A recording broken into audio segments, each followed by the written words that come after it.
बिस्मिल्लाहिर्रहमानिर्रहीम, अस्सलाम वालेकुम, सुबह बखैर and welcome to Suno Pakistan. नाजरीन, आपको बताएं कि आज जिस तरह से मंगल का रोज़ है और ईद की छुट्टियां जो है वो लोगों ने भरपूर तरीके से गुजार ली हैं और अब मेरा ख्याल है कि दिल कर पड़ा होगा कि अपने अपने जॉब पे अपने बिजनेस पे वापस जाया जाए, काम का आगाज किया जाए।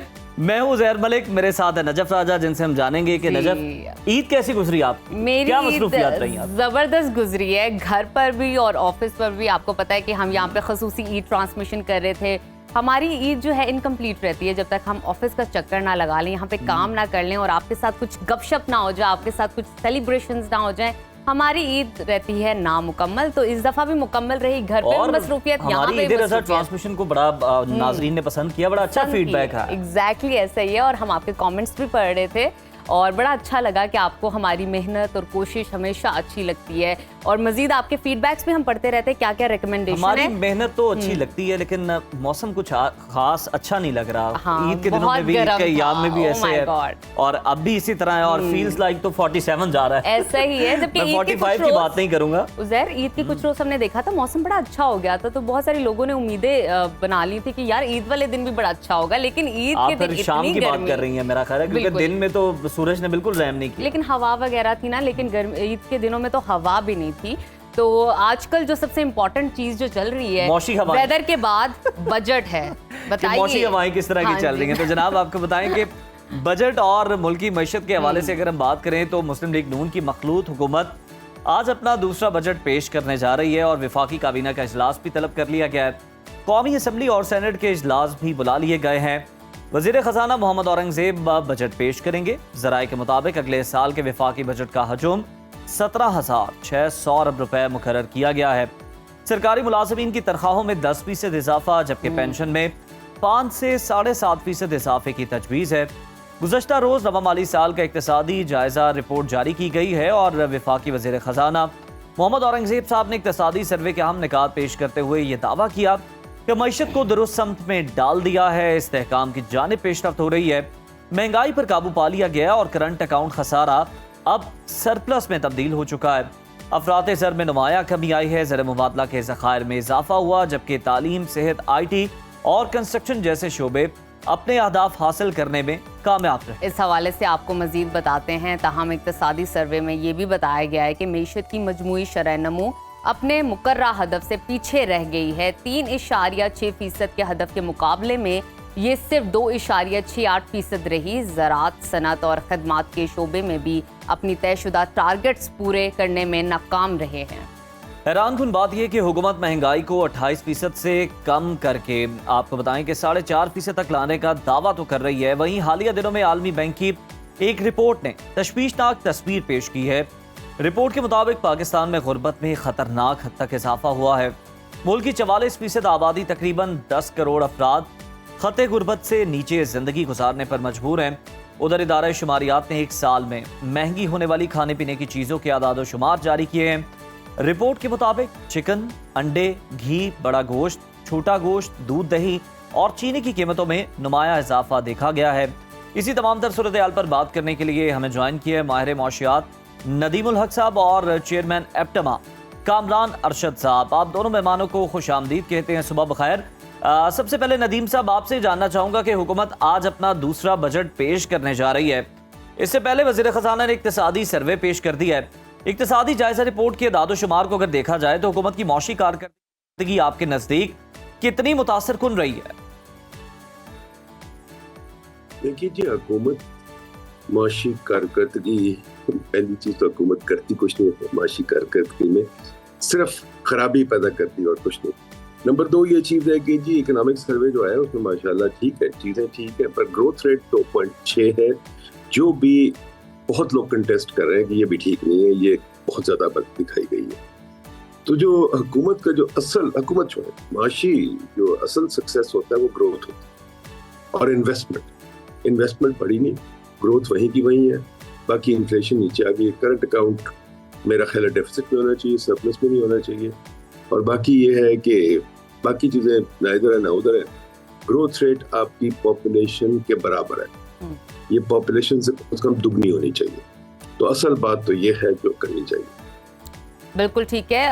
कामरान साहब, आपकी जानिब आना चाहूंगी। मुझे बताइएगा, मोहम्मद औरंगजेब ने दावा किया है कि मीशत की सिम दुरुस्त कर दी गई है और इस्तेहकाम की जानिब पेशरफ्त हो रही है। क्या हालिया आदाद-ओ-शुमार को देखते हुए आपको लगता है कि मुल्की मीशत वाकई इस्तेहकाम की जानिब जा रही है?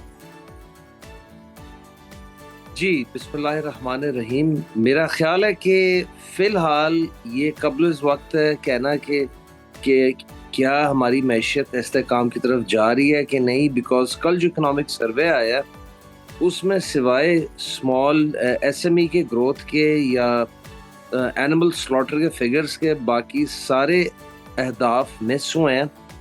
तो ये कहना इस वक्त दुरुस्त नहीं होगा। हाँ, ये ज़रूर है कि आपने आईसीयू से जनरल वार्ड में इकोनॉमी को शिफ्ट कर दिया, लेकिन अभी भी बहुत कुछ बाकी है। जी बोलिए।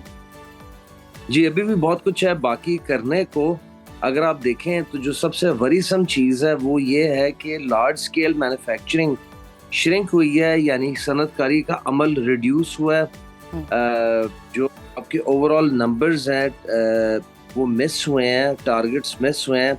लार्ज स्केल मैन्युफैक्चरिंग का श्रिंक होना दुनिया के छठे बड़े मुल्क में कोई अच्छी बात नहीं है। इट मीन्स कि अनएम्प्लॉयमेंट बढ़ी है, लोगों बेरोजगार हुए हैं, आपने इंडस्ट्रियल आउटपुट मिस की है।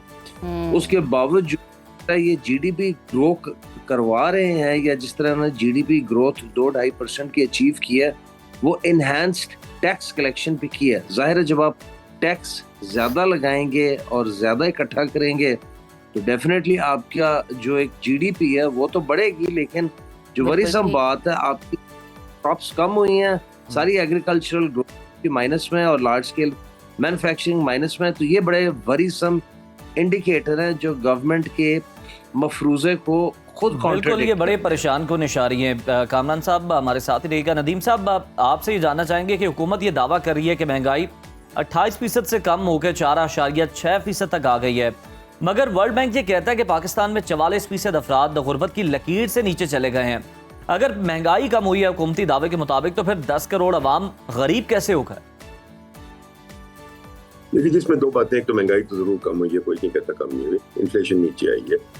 और वर्ल्ड बैंक की रिपोर्ट जो है वो ठीक नहीं है, उस पर तो मैं कमेंट कर चुका हूँ कई दफ़ा। वर्ल्ड बैंक की रिपोर्ट पुराने डेटे पे चल रही है, वो 2019 के डेटे पे चल रही है, और उस पर उन्होंने जो काम है वो ठीक नहीं है। वो इन्होंने इंटरनेशनल कंजम्पशन के लिए किया है, वो करते रहते हैं, उसको नहीं सीरियस लेना चाहिए, वो बिल्कुल ठीक नहीं।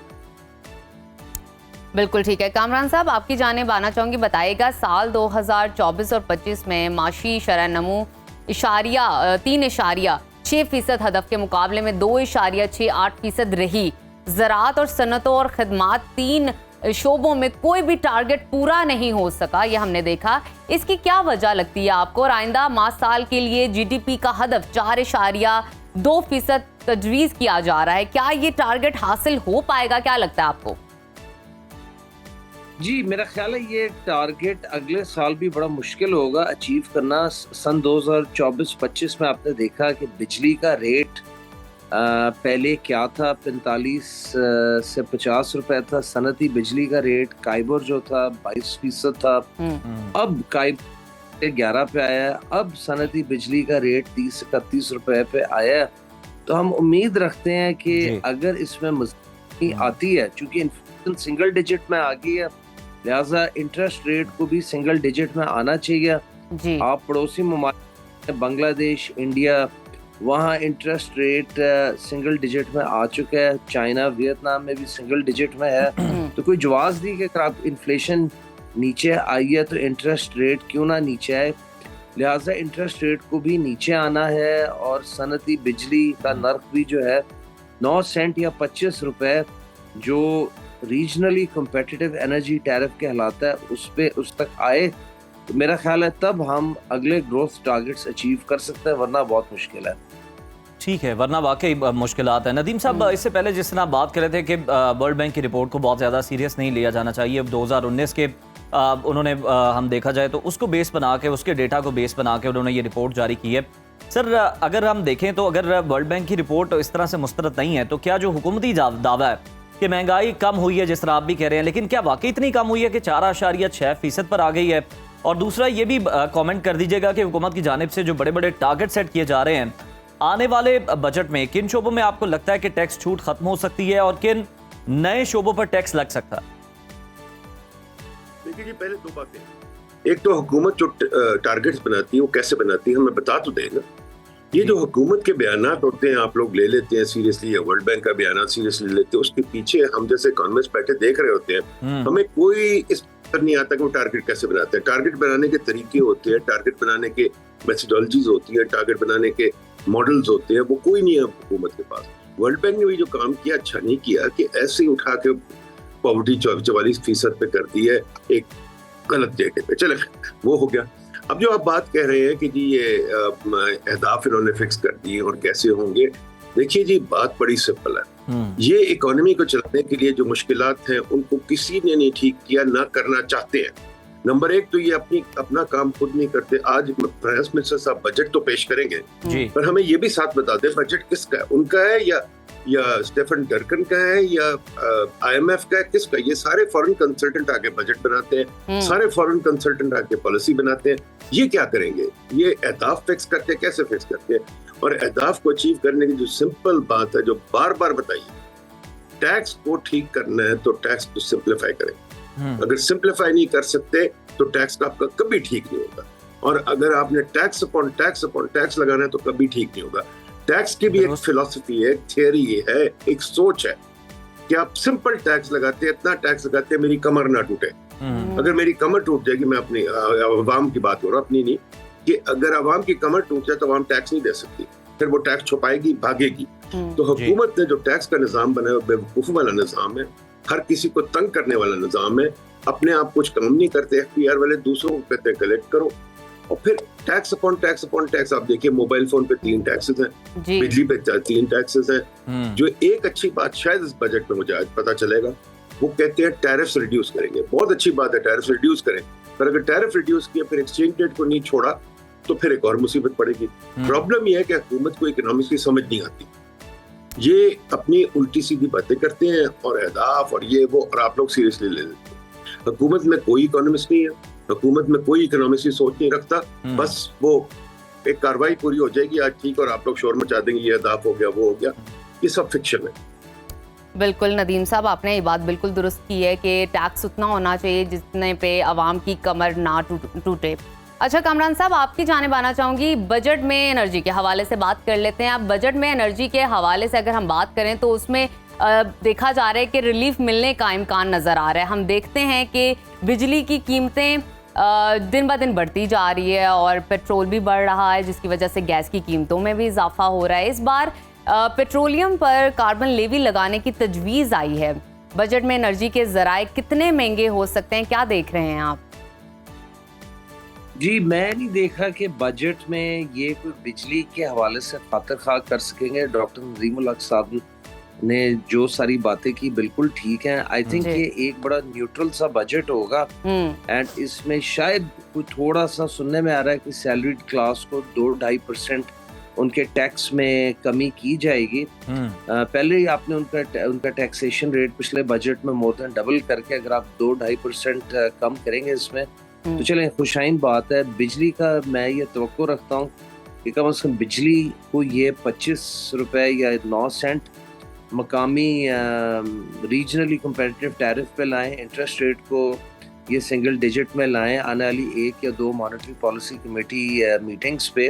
जी, बजट से जो तवक्कुआत है वो ये कि ये किस तरह इंडस्ट्री को और किस तरह एग्रीकल्चर को बूस्ट कर सकते हैं। दोनों चीज़ें चूँकि पिछले साल मनफी ग्रोथ थी, उनकी माइनस थी, तो लिहाजा उनको बूस्ट करना बहुत ज़रूरी है। आपका मुल्क एक एग्रीकल्चरल मुल्क है जी। आपकी जितनी मेजर क्रॉप्स हैं वो पिछले साल सारी डिक्लाइन हुआ है इन्हीं के इकोनॉमिक सर्वे के मुताबिक।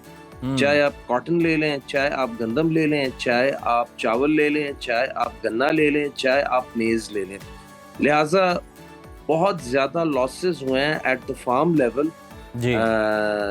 एग्री इकोनॉमी में आपने उनको रिवाइटलाइज करना है और उनको रिचार्ज करना है कि कहीं खुदारा आप अगले साल अपने लिए एक फूड क्राइसिस ना क्रिएट कर दें कि ज़मींदार दिल बर्दाश्ता होके कम फसलें काश्त करें और फिर आपको फूड इंपोर्ट में जाना पड़ जाए, क्योंकि आपके पास तो इतने पैसे ही नहीं है कि आप लंबी चौड़ी क्वांटिटीज इंपोर्ट कर सके। और हमारे लिए लम्हा फिक्री है कि आज से 15-20 साल पहले का मुल्क पाकिस्तान जो ऑलमोस्ट सेल्फ सफिशिएंट होता था फूड में, आज वो फूड स्कैर्सिटी या फूड की किल्लत को फेस कर सकता है बैड पॉलिसीज की वजह से। तो लिहाजा हमें इंडस्ट्री को रिवाइव करना है, हमें एग्रीकल्चर को रिवाइव करना है और हमें लॉन्ग टर्म पॉलिसीज बनानी है। 43,000 मेगावाट हमने लगा लिया है, चलाने की सलाहियत हमारी 26,000 से ज्यादा की नहीं है। आज सुबह मैं पढ़ा था 43,000 मेगावाट, अब 46,000 मेगावाट इंस्टॉल कैपेसिटी हो चुकी है हमारी। 17,000 मेगावाट आने वाले 5 साल में आ रहा है। तो खुदारा आप अपनी एग्रीकल्चर को और अपनी सनतों को तरजीह दें, इंडस्ट्रियलाइजेशन की तरफ जाए, ना कि डी इंडस्ट्रियलाइजेशन की तरफ। बिल्कुल ठीक है कामरान साहब। डॉक्टर साहब आपकी जानिब आना चाहूँगा। जिस तरह से हम देख रहे हैं कि बहुत सारे ये दावे किए जा रहे हैं कि मईशत को हम जो है वो डिजिटल बनाएंगे, डिजिटलाइज करेंगे, क्या इस ज़मन में हुकूमती अगर विल है तो क्या कोई तैयारी भी है उसके पीछे, या फिर ये सिर्फ बातें ही हैं? ये दावे पिछले 30 साल से हम सुन रहे हैं। हर हुकूमत कहती है 2-3 चीजें कहती है। एक कहती है हम डिजिटाइज कर रहे हैं, दूसरी कहती है कि हम राइट साइजिंग कर रहे हैं, यानी कि हम कुछ लोगों को फारिग करेंगे, कुछ एजेंसी बंद करेंगे। इन्होंने एक एजेंसी बंद नहीं की, किसी ने एक एजेंसी बंद नहीं की।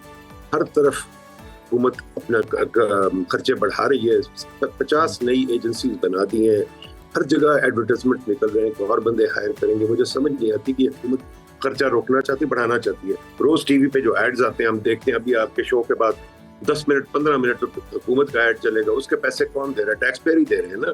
देखिए ये छोटी छोटी चीजों से कुछ नहीं है। दावे तो करते रहेंगे, दावे तो पॉलिटिक्स से करेंगे, बट असली बात क्या है कि मैं आपको बता रहा हूँ, एक ही इंडिकेटर बस देखिए, इन्वेस्टमेंट कहाँ है जी। इन्वेस्टमेंट आपकी इकोनॉमिक सर्वे कहता है 13% है, इंडिया की 30% है, चाइना की 40% है, बांग्लादेश की 25% है। तो इन्वेस्टमेंट अगर 13% है तो चुप करके सो जाए, कोई काम नहीं हो रहा मुल्क में। और वो 13% में से 5% हुकूमत है, बाकी 8% रहेगी प्राइवेट सेक्टर। तो अगर प्राइवेट सेक्टर की 8% है तो आपकी इकोनॉमी का फ्यूचर कोई नहीं है। जब इन्वेस्टमेंट कोई नहीं तो इकोनॉमी का फ्यूचर क्या होता है? एजुकेशन की आप बात करें, आपकी एजुकेशन बिल्कुल हर इंडिकेटर में फारिग है। ये हम बता देते हैं बड़े बड़े इंडिकेटर्स, पर देखिए आपके आउट ऑफ स्कूल चिल्ड्रन वही है, नहीं खत्म हुए। पर वो छोड़े, आपकी एजुकेशन क्वालिटी दुनिया में सबसे खराब। इंडिया इंडेक्स देख लें और क्वालिटी इंडिकेटर देख लें, you have no education in this country. एक तमाशा लगाया हुआ है यूनिवर्सिटी बनाने का, हर रोज यूनिवर्सिटी बना देते हैं, उनकी क्वालिटी जीरो है। ठीक है, अब ये बातें कौन करेगा? हुकूमत तो ये बातें करना नहीं चाहती। हुकूमत तो कोई सीरियसली, वो अपने कंसल्टेंट लेके बैठे हो बाहर के, वो कंसल्टेंट उनको खुश करते हैं, उनको उनका तारीफें करते हैं, ये खुश हो जाते हैं। ठीक है, तो पैसे जाए हो रहे हैं कंसल्टेंट पे।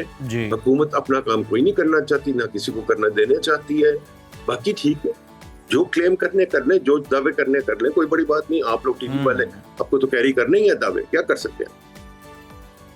बिल्कुल आप ठीक कह रहे हैं डॉक्टर साहब के जो तालीमी इदारे नए नए बनाए जाते हैं, यूनिवर्सिटीज़ बनाई जाती हैं, उससे ज़्यादा बेहतर मौजूदा पहले से मौजूद यूनिवर्सिटीज़ हैं, उनका म्यार तालीम जो है वो आप बेहतर करें ताकि वो टॉप रैंकिंग में शामिल हो। और साथ ही साथ अब देखना है कि जो अब बजट पेश होना है, इसमें हमने देखना है कि आम आवाम के लिए जो कि बड़ी उम्मीदें लगाए बैठे हैं, जो कि बड़ी तवक्कुआत वाबस्ता किए बैठे हैं इस बजट से, उन्हें किस हद तक रिलीफ मिलना है, ये तो बजट पेश होगा तो ही मालूम हो सकेगा। बिल्कुल, और इसी के साथ लेते हैं एक छोटी सी ब्रेक। आपने कहीं नहीं जाना, देखते रहिए सुनो पाकिस्तान। Welcome back. प्रोग्राम के सिलसिले को आगे बढ़ाते हैं, बात करेंगे ज़राई शोबे के हवाले से। तो मौशी तरक्की की शराब इजाफे में ज़राई सनती और खदमात के शोबे इंतहाई अहमियत के हामिल तस्वुर किए जाते हैं।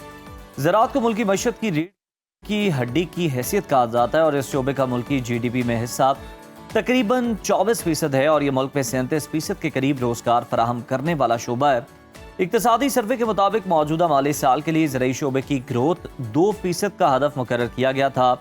ताहम इस शोबे की तरक्की 1% से भी कम होकर 0.56% रिकॉर्ड की गई है। इस शोबे में बड़ी फसलों की पैदावार को अगर देखा जाए तो उसमें 13% तक की बड़ी कमी रिकॉर्ड की गई, जिसमें गंदम, गन्ना, कॉटन और मकई वगैरह शामिल हैं। सरकारी दस्तावेजात के मुताबिक रवामाल लाइफ स्टॉक की पैदावार 4.4% से बढ़कर 4.7% हो गई है। मवेशियों की आबादी में 3.7% तक इजाफा हुआ है। हुकूमत ने ज़रूरी शोबे में 1% से कम होने वाली तरक्की की वजह भी पोल्ट्री और लाइव स्टॉक की पैदावार में इजाफे को बताया है। ज़राई शोबा तनाज़ुली का शिकार आखिर क्यों है, इस पर बात कर लेते हैं। हमारे साथ मौजूद हैं शोबा ज़राअत के माहिर डॉक्टर शम्सुल इस्लाम साहब। Welcome to Suno Pakistan. Doctor साहब, मौजूदा माली साल के लिए अगर देखा जाए तो ज़राई शोबे की ग्रोथ 2% का हदफ था और 1% से भी कम तरक्की रही। आखिर आपके नज़दीक ज़राई शोबा बहरान का शिकार क्यों है? देखिए, पाकिस्तान बिलाशुबा एग्रीकल्चर कंट्री था, उसकी इकोनॉमी की बैकबोन एग्रीकल्चर थी, लेकिन अब उसकी बैकबोन टूट चुकी है और उसकी वजह नाकस पॉलिसीज का तसलसल है। मुसलसल उसकी पॉलिसीज गलत हुई हैं।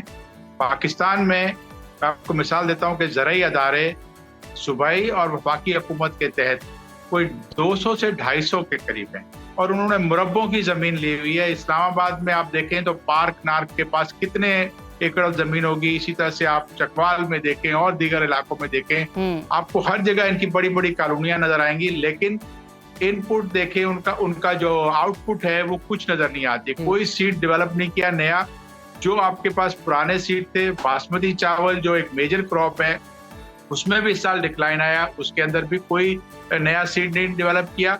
और ना ही आपने देखा है कि कॉटन के अंदर, कॉटन में सबसे पहले खराबी शुरू हुई थी और वो भी हमने इसलिए हमारे यहाँ खराबी हुई, ये तासुर गलत है कि जी कीमतों का असर होता है। कीमतें तो एक आलमी मार्केट के हिसाब से तय की जाती हैं और जो मार्केट इंटरनेशनल कॉटन की होती है उसी हिसाब से पाकिस्तान में भी कीमत होती है। लेकिन उसकी बुनियादी वजह ये थी कि कपास का बीज बीटी जिसको कहते हैं जीएमओ कॉटन की ट्रायल शुरू की गई पंजाब में और वो फिर फैला था। लेकिन आपको पता है कि हमारा काश्तकार इतना पढ़ा लिखा नहीं है। बीटी जीएमओ कॉटन के लिए उन्हीं कंपनीज की, जिन कंपनी का बीज यूज करते हो, आपको पेस्टिसाइड भी यूज करनी होती है। लेकिन हमारा किसान जो है महंगा जब बीज ले ले तो फिर वो सस्ते पेस्टिसाइड यूज करता है जिसका कोई इम्पैक्ट नहीं होता। और रिजल्ट ये निकला कि आपने अभी जो आपकी जो क्रॉप आई है 30% आपके पास जो है इसकी कमी हो चुकी है जी। इसकी बुनियादी वजह सीड की खराबी है। पाकिस्तान का एग्रीकल्चर, हर एग्रीकल्चर के लिए बुनियादी तौर पे एक बीज चाहिए, पानी चाहिए, जमीन चाहिए जो उसकी जर्मिनेशन के लिए होता है। जब आपका सीड मुकामी तैयार नहीं होगा और आप एक शॉर्टकट निकाल के अपनी सीड कंपनीज को फायदा पहुंचाने के लिए इजाजत दे दें कि आप दुनिया भर से सीड इंपोर्ट करें और यहाँ पर उसको जो है आप मार्केट करें, तो किसान तो इतना पढ़ा लिखा नहीं है, उसको तो आप जो खूबसूरत पैकिंग में सीड बेच रहे हो उसको क्या पता कि ये क्या है। यहाँ तक कि अभी चावल का जो सीड जो मुकामी तौर पे या कहीं और से आ जाता है उसको भी पैकिंग करके वो बेचते हैं, तो उसकी भी उसको पता नहीं है किसान को कि क्या चीज है और उससे उसको नुकसान हो रहा है। पाकिस्तान में मिर्चों से लेके, लहसुन से लेके, आपकी कोई भी फसल ले लें, आप मकई ले लें, बड़ी फसलों में आप देखें आपका जो है सिवाय गंदम के, अब गंदम में भी आप हुकूमत ने बीज, हाइब्रिड बीज और इम्पोर्टेड बीज की इजाजत दे दी है, ये समझ के कि शायद इसके अंदर भी मुकामी बीज की खराबी है। तो डॉक्टर साहब आपने बड़ा अहम नुक्ता उठाया है कि सीड की जो खराबी है वो एक बड़ी वजह है। किसान को जो है उसकी आमदनी जब बढ़ाई जाती है तो उसको मोटिवेट किया जाता है कि वो महंगी फसलें भी उगाए। बिल्कुल ठीक है। लेकिन 5 बड़ी फसलों में सिवाय कॉटन के बाकी 4 फसलें जो आपकी है 200, 250, 300 डॉलर पर टन की हैं, उसका आप देखिए क्या फायदा होगा। तो बिल्कुल ठीक है डॉक्टर साहब, आपका पॉइंट आ गया है। सीड की खराबी एक बड़ी वजह है, एक बड़ा नुक्ता आपने उठाया है। जब हम रिपोर्ट्स पढ़ते हैं तो हमें पता चलता है कि 20-25 साल बाद बड़ी फसलों में 13% कमी रिकॉर्ड की गई है। बड़ी फसलों की पैदावार में कमी की वजह आप क्या देखते हैं? एक तो ये नुक्ता उठाया, इसके अलावा और क्या हो सकता है और इसका जिम्मेदार कौन है? देखिए, जिम्मेदारी तो इसके ऊपर बुनियादी तौर पे हुकूमत का काम क्या होता है कि पॉलिसीज बनाना। हुकूमत का काम कारोबार में, रिसर्च में, किसी चीज में आने का नहीं है, क्योंकि उसका रिजल्ट आप देख चुके हैं कि हुकूमत जिस काम में कारोबार में जाती है वो नाकाम होता है। आपकी जो फसलें अभी जो कम हुई है 13.5% से ज्यादा जो बड़ी फसलें कम हुई है, उसकी बुनियादी वजह क्लाइमेट चेंज है। क्लाइमेट चेंज मतलब बहुत ज्यादा सर्दी हो रही है और बहुत ज्यादा गर्मी हो रही है। अचानक आपको पता चलता है जी बहुत ज्यादा गर्मी की हीट वेव आ गई है। उसके लिए आपको मुकामी तौर पे सीड जो तैयार किए जाते हैं वो इस्तेमाल करने होते हैं। अगर आपने कहीं से सीड इंपोर्ट करा है किसी भी मुल्क से, तो वो उस मुल्क के मौसम के हिसाब से तैयार होता है। सीड यहाँ आके फेल हुआ है बुरी तरह से। लास्ट ईयर आपने देखा कि राइस के अंदर भी बहुत सारी जो आपके लोगों को, किसानों को नुकसान हुआ आपकी कपास में नुकसान हो गया, अब आपकी गंदम की यील्ड कम आई है, उसकी वजह भी यही है। प्राइस को ब्लेम करके हमारा जो असल इशू होता है उसको दबा दिया जाता है। कीमतें तो आपको मार्केट ने डॉक्टर साहब आप सही कह रहे हैं कि असल इशू को दबा दिया जाता है और फिर जो है ना वो दूसरे नुमाइशी दावे किए जाते हैं। जरा ये बताइएगा, क्या अगर हम देखें इसी तरह की मिलती जुलती सिचुएशन हम देख रहे हैं लाइव स्टॉक के हवाले से कि उसकी ग्रोथ के आदादोशुमार को बढ़ा चढ़ा कर दिखाकर, क्या आपको लगता है कि ज़रूरी शोबे की तरक्की का जो दावा है हुकूमत ये कर रही है, इसको सेल कर रही है? देखिए लाइव स्टॉक जो है जानवर पालना किसानों का एक सेकेंडरी ऑप्शन होता है, काश्तकारी के साथ साथ जानवर जिसके पालते हैं, और उसमें बहुत ज्यादा बड़े बड़े कैटल फार्म नहीं है हमारे पास। ऑर्गेनाइज सेक्टर में बहुत कम फार्म आए हैं और इसकी जो पैदावार जो दिखाई गई है कि जानवरों की तादाद बढ़ गई है, तो उसकी बुनियादी वजह यह है कि आप देखें जब आपकी एग्रीकल्चर माइनस में जा रही थी और हुकूमत ने खुद एतराफ़ किया कि 5 बड़ी फसलें नेगेटिव उसकी ग्रोथ हुई है, तो आपके पास फिर उस एग्रीकल्चर सेक्टर को थोड़ी सपोर्ट देने के लिए गधों की, घोड़ों की, गाय भैंस बैलों की, बकरों की जरूरत पड़ती है। तो वो कोई आप मुझे बताएं कि पाकिस्तान में मर्दमशुमारी जो मेरी और आपकी मर्दमशुमारी होती है वो कब हुई? तो क्या जानवरों की मर्दमशुमारी आपने कभी होती हुई देखी है?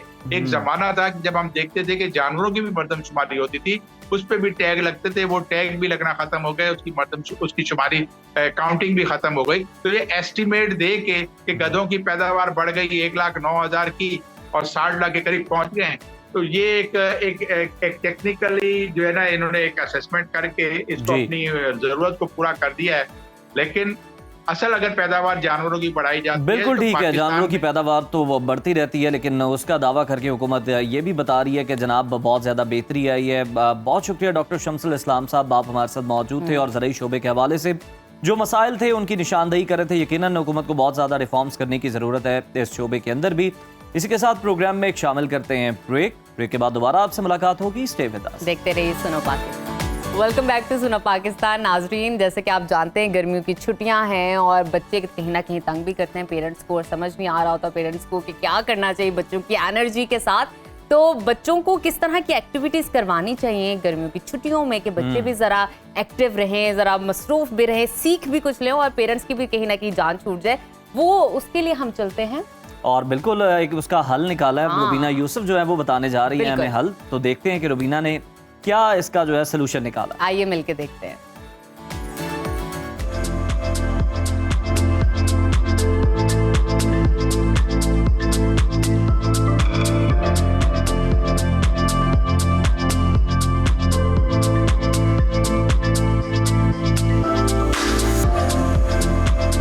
अस्सलाम वालेकुम, वेरी गुड मॉर्निंग। जैसे कि हम सब जानते हैं कि बच्चों की गर्मियों की छुट्टियां स्टार्ट हो चुकी हैं और स्पेशली जो हमारी मदर्स हैं वो बहुत परेशान है कि पहले तो बच्चे स्कूल जाते थे और बिज़ी हो जाते थे, लेकिन अब बच्चे सारा दिन घर पर रहेंगे, टीवी देखेंगे, मोबाइल देखेंगे, लेकिन उनको परेशान होने की ज़रूरत नहीं है क्योंकि आज हम यहाँ पर आए हैं और यहाँ पर बच्चों के लिए बहुत सारी एक्टिविटीज़ हैं जो मदर्स अपने बच्चों को पास बिठा के करवा सकती हैं। So I have with me educationist Sana Khan. अस्सलाम वालेकुम। वालेकुम अस्सलाम। रुबीना, इतनी ज़बरदस्त एक्टिविटीज़ का आइडिया कहाँ से है आपको? रुबीना, एक्टिविटीज़ का आइडिया तो ऑब्वियसली क्रिएटिविटी से आता है, लेकिन मुझे जिस चीज़ ने इंस्पायर किया कि हमें ये एक्टिविटीज़ को फ़रोग देना चाहिए मदर्स के बीच में, घरों में, वो स्क्रीन टाइम को मिनिमाइज़ करना है। आपको ये पता है कि मोबाइल फ़ोन ये सारे हमारे गैजेट चाइल्ड हैं, ठीक, चिल्ड्रन हैं, ठीक है, और इनके स्क्रीन टाइम को मिनिमाइज़ करने के लिए हमें इनको कहीं ना कहीं बिज़ी करना है, और जहाँ भी हमने इनको बिज़ी करना है वो एक्टिविटीज़ हमारी क्रिएटिव होनी चाहिए और लाइफ स्किल्स एक्टिविटी होनी चाहिए, यानी आपका बच्चा उससे कुछ ना कुछ सीखे और बहुत एंगेजिंग ताकि बच्चा बोर भी ना हो और लगा रहे। बिल्कुल ऐसे मेरी कोशिश है कि हम ऐसी एक्टिविटीज़ को इंट्रोड्यूस करवाएं जो कि घर में से ही सामान आप निकालें और बच्चों को दें और बच्चे उससे खेलें और कुछ सीखें। One part is activities do you offer, so please just summarise. देखिए, इसमें जो एक्टिविटीज़ हमने बहुत सारी अरेंज की हैं उसके अंदर जो मेरा फोकस होगा वो पर्सनल लाइफ स्किल्स पे होगा, इसके अलावा fine and gross motor skills पे होगा, प्लस हम अब यंग एंटरप्रेन्योर्स को बहुत ज़्यादा इस वक्त जो है फ़रोग दे रहे हैं, जिसमें हम बच्चे को ऐसी स्किल सिखाएंगे जिसको वो एज अ बिज़नेस आगे यूज़ कर सकते हैं। जैसे कि आप हमारे टेबल्स पे देख सकते हैं कि हमने जो जो एक्टिविटीज़ अरेंज की हुई हैं उसमें सारा मटेरियल आपके पास घर में पड़ा होता है। पानी होना चाहिए, आटा होना चाहिए, नमक होना चाहिए, रबर बैंड्स होने चाहिए, आपके पास कार्डबोर्ड होना चाहिए और इस तरह के फ्रेम्स हैं जिससे आप कुकिंग वगैरह करते हैं, आप किचन से निकाल सकते हैं। इसमें टोंग्स भी हैं, आपके पास रोलिंग पिन्स भी हैं और आपके पास हर घर में यार्न मौजूद होता है। आप अपने बच्चों को क्रोशे सिखा सकते हैं और बच्चे ये खुद भी सीख सकते हैं सारी चीज़ें। बीइंग अ मदर, ये मेरी आप सबसे गुजारिश है कि आप इस तरह की एक्टिविटीज़ घर से निकालिए और बच्चों को दीजिए, बिज़ी कीजिए। मैं भी आपको एक एक्टिविटी दिखाती हूँ जिसमें मैंने सिर्फ एक बर्फ़, मैंने आइस जो है उसको फ्रीज़ किया हुआ है और उसके अंदर एक बच्चे का फेवरेट टॉय जो है उसको मैंने फ्रीज़ कर दिया है, ठीक है। और अब वो मैं बच्चे को दे दूँगी, बच्चा उसके ऊपर पानी डाले, उसको तोड़े and that child has to take that toy out. अच्छा, ये बच्चों को बड़ी क्यूरियोसिटी होती है, जैसे हम बच्चों को एक बलून देते हैं ना तो अंदर उसके अंदर कुछ अगर हो तो कैंडीज हो जाए या कुछ भी हो तो जाए, जब तक वो उसको फाड़ नहीं लेते तो वो तब तक उसको नहीं छोड़ते। तो ऐसा आपने एक बहुत अच्छा जी। तो हमें ये एक्टिविटीज दिखाएगा। For example if you see these are the balloons और इसमें Yeah. बच्चों के टॉयज हैं, they have to pop this out और इसके अंदर से इनकी इश्मल can you pop this out with the shashlik stick? Yes, pop it, pop it, pop it, pop it. Oh, great. So you can see we have a toy inside. That's great. That's great. ठीक है, ठीक है, ठीक है। अच्छा, मुझे बताइएगा कि जैसे हमारी कुछ मदर्स हैं वो अपने बच्चों को एक अच्छे रास्ते पर भी तो चला सकती हैं कि आप मोबाइल पर ये देखें, तो क्या आपने कोई ऐसा केस देखा? बिल्कुल ऐसे है, मेरे पास एग्जाम्पल बैठी हुई है फ़िज़ा। शी इज़ माशाल्लाह 8 years old और she is pro in crochet. आप देख सकते हैं कि वो क्रोशे कर रही हैं और ये प्रोजेक्ट्स इन्होंने बनाए हुए हैं and she is going to be a young entrepreneur and she is going to start her business soon. You can see, yeah she is 8 years old, you can see that. इन्होंने फ़िज़ा ने ये जो चीज़ें सीखी, ओह माय गॉड, यार, these are the pens basically, yeah, pens, these are the pens, beautiful pens. So I will just make my tattoo with your pen. she has made this turtle as well, you can see इन्होंने बनाया हुआ है, pen. ठीक है, ये भी देखिए please. Oh nice, this is turtle. अच्छा, अब अगर हम फ़िज़ा की एग्जांपल लें तो फ़िज़ा को ये चीज़ उनकी मदर ने नहीं सिखाई ठीक हुई। है। फ़िज़ा को इंटरेस्ट डेवलप हुआ अपनी मदर को, क्योंकि शी इज़ अ टीचर, तो वो उनको बिज़ी देखती थी सारा दिन और इन्होंने ज़ाहिर है वो भी इनको स्क्रीन टाइम दे सकती थी, बट मदर ने इनको एक्सपोजर दिया पॉजिटिव स्क्रीन टाइम का। She has learn crochet from YouTube, ठीक है, उन्होंने स्क्रीन से सीखा है, तो आप स्क्रीन को पॉजिटिवली भी यूटिलाइज कर सकते हैं बीइंग अ मदर। अभी हम फ़िज़ा से बात करेंगे। अस्सलाम वालेकुम फ़िज़ा। वालेकुम सलाम। आप कैसी हैं? I am fine. फ़िज़ा, आप इतना खूबसूरत चीज़ें बनाती हैं, आपने कितनी देर में सीखी? I learned in a day, like it was 3 to 6 hours, Okay. and I learned the basics. Then in progress, I slowly learned more and more, and now I make patterns myself. Oh nice, ठीक है। अभी हम जो बच्चे यहाँ पर हैं उनकी साइड पर चलते हैं कि वो क्या बना रहे हैं, तो हमारे साथ रहिए।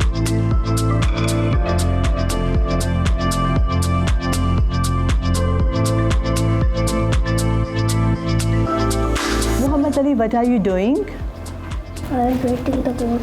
You are painting the board. So what did you paint? This one. Oh, this is beautiful. How many siblings do you have? 4. 4 siblings. So you are the younger one. Which activity is your favorite? Painting. Painting. So which activity? Painting. Painting. So who is your best friend? Wow. Bahaj. How are you? Fine. What are you doing? Sorting.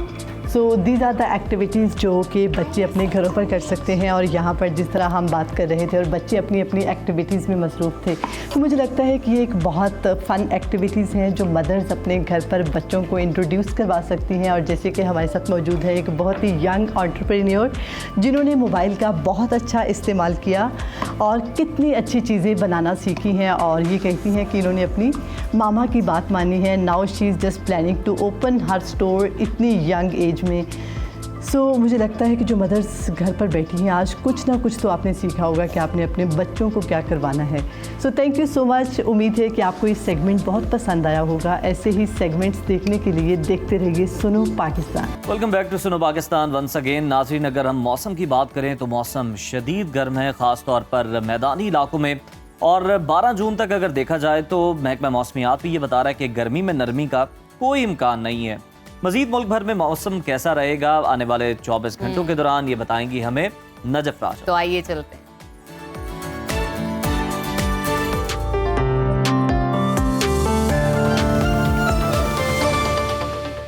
और अब कुछ बात करते हैं मौसम की।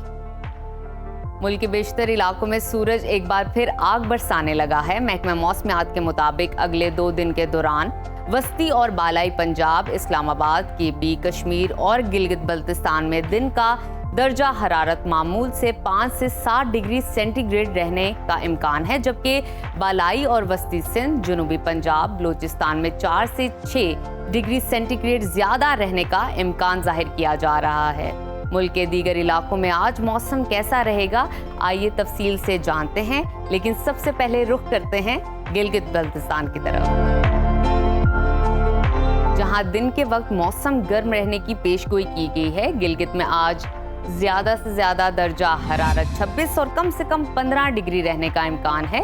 स्कर्दू की तरफ चलते हैं, वहां पर आज ज्यादा से ज्यादा दर्जा हरारत 19 और कम से कम 10 डिग्री रहने की तवक्को है। महकमा मौसमियात ने आइंदा 24 घंटों के दौरान गिलगित बल्तिस्तान में मौसम गर्म और खुश्क रहने की पेशगोई की है, जबकि शाम और रात के औकात में मतला जुज़वी अबर आलूद रहने के अलावा चंद मकामात पर तेज हवाओं और गरज चमक के साथ हल्की बारिश भी हो सकती है। और अब नजर डालते हैं आज़ाद कश्मीर के मौसम पर, जहां दिन के औकात में मौसम गर्म रहेगा।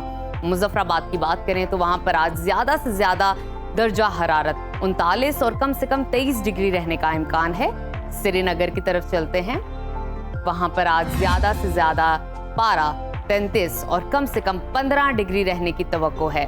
महकमा मौसमियात के मुताबिक शाम के बाद आजाद कश्मीर में मतला जुज़वी अबर आलूद रहने के अलावा चंद मकामात पर तेज हवाओं और गरज चमक के साथ हल्की बारिश भी हो सकती है। और अब आपके साथ शेयर करते हैं खैबर पख्तूनख्वा का मौसम, जहां बेशतर अजला में मौसम गर्म और खुश्क, जबकि मैदानी इलाकों में शदीद गर्म रहने का इम्कान है। पेशावर में आज ज्यादा से ज्यादा दर्जा हरारत 44 और कम से कम 28 डिग्री रहने का इम्कान है। सवात की तरफ चलते हैं, जिसको पाकिस्तान का स्विट्जरलैंड कहा जाता है। वहां पर ज्यादा से ज्यादा पारा 21 और कम से कम 8 डिग्री रहने की तवक्को है। मौसम का हाल बताने वालों ने कहा है कि आज शाम के बाद बालाई अजला में मतला जुज़वी अबर आलूद रहने के अलावा चित्राल, दीर और गिरदो नवाब में हल्की बारिश भी हो सकती है। और अब आपको लिए चलते हैं पंजाब की जानिब, जहां बेशतर अजला में मौसम गर्म और खुश्क, जबकि मैदानी इलाकों में शदीद गर्म रहने की तवक्को है। लाहौर की बात करें तो लाहौर में आज ज्यादा से ज्यादा दर्जा हरारत 46 और कम से कम 31 डिग्री रहने का इम्कान है। शहरे इक़्तिदार इस्लामाबाद की तरफ रुख करते हैं, वहां पर आज ज्यादा से ज्यादा पारा 44 और कम से कम 29 डिग्री रहने का इम्कान है। मुल्तान की तरफ चलते हैं, वहां पर आज ज्यादा से ज्यादा टेम्परेचर 48 और कम से कम 32 डिग्री रहने की तवक्को है। महकमा मौसमियात के मुताबिक आइंदा 24 घंटों के दौरान सूबे के ज्यादातर हिस्सों में मौसम गर्म और मैदानी इलाकों में शदीद गर्म रहने की, जबकि दोपहर के बाद मैदानी अजला में तेज और गर्दालूद हवाएं चलने की भी तवक्को है। तिब्बी माहिरीन ने गर्मी से बचने के लिए शहरियों को हिदायत करते हुए कहा है कि शदीद गर्मी में घरों से बिला जरूरत ना निकले, गर्मी में पानी का इस्तेमाल ज्यादा करें और सायादार जगहों पर रहें। और अब आपको बलूचिस्तान के मौसम के बारे में बताते हैं, जहां शदीद गर्मी की लहर बरकरार है। सूबाई दारुल हुकूमत कोयटा का दर्जा हरारत आज ज्यादा से ज्यादा 34 और कम से कम 17 डिग्री रहने का इम्कान है। महकमा मौसमियात ने आइंदा 24 घंटों के दौरान बलूचिस्तान के बेशतर अजला में मौसम गर्म और खुश्क रहने की पेशगोई की है। इस दौरान तेज और गर्दालूद हवाएं चलने की भी तवक्को जाहिर की जा रही है। और अब आपके साथ शेयर करते हैं सुबह सिंध का मौसम, जहां बेशतर इलाकों में सूरज की तपिश अपने जोबन पर है। कराची में आज ज्यादा से ज्यादा दर्जा हरारत 35 और कम से कम 29 डिग्री रहने का इम्कान है। हैदराबाद की तरफ चलते हैं, वहां पर आज ज़्यादा से ज़्यादा पारा 39 और कम से कम 28 डिग्री रहने की तवक्को है। महकमा मौसमियात के मुताबिक आइंदा 24 घंटों के दौरान सिंध के बेशतर अजला में मौसम गर्म और खुश्क रहेगा। इसके अलावा गर्द आलूद हवाएं चलने की भी तवक्को है।